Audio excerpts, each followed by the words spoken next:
Friends and brethren, during my first CCD video, that's for CRADLE-CATHOLIC-DUMMY, I spoke about fire and brimstone.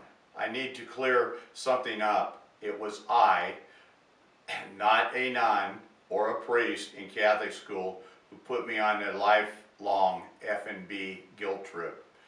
That's fire and brimstone guilt trip. To this day, eternal torment still hangs in my head. I fully appreciated everyone's comments on question 15. What do we mean when we say that God is all-knowing? Your thoughtful replies were kind, and my wish would be that the Catechism would change the answer from, this first one is the Catechism's answer. When we say that God is all-knowing, we mean that He knows all things, past, present, and future, even our most secret thoughts, words, and actions. All I would do is change it to, when we say that God is all-knowing, we mean that He knows all things and has infinite knowledge. That might seem minor to some of you, but I have constantly been academically challenged. I never did any homework except for hands-on science projects, or I would write an essay on my objection to the Vietnam conflict, and that was about all I ever did for homework. I loved show and tell and had some whoppers at St. Peter's. There's a small footnote is I was not damaged for life when nobody wanted to pick me to be on their side of a spelling bee. On the playground, I often was chosen to be a team captain. God knew me before I was born.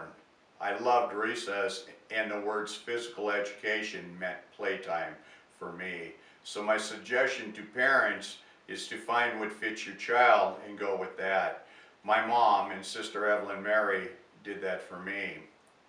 The nuns would always pass me to the next grade so not to deal with my insistent questions to things that didn't make sense or were not logical in my peanut-sized brain. I equals E over R, that stands for current equals voltage over resistance, is something I can deal with. My entire career was built off of Ohm's law. But don't tell me I before E except for this exception or that exception. I don't want to hear it. It actually bothers me. The mechanics of good grammar has no foundation. Someone decides that the possessive case of it will be spelled without an apostrophe when all my life I'd say Chuck's house and it was spelled C-H-U-C-K apostrophe S. On the confusion, and then there's the confusion of pronouns today. That has put my head into a tailspin. Why are we changing simple things to appease a few? Sometimes I feel the same way about the Catholic Church. Ever since I was in grade school in the 60s and living with the progressive Vatican II movement, we've ignored or bend to make things acceptable that should not be. Here's an example. Some biblical word slayers, that's word, capital W-O-R-D, slayers, will challenge you that the word hell is nowhere to be found in the Bible. My question to them is, do you believe in eternal torment?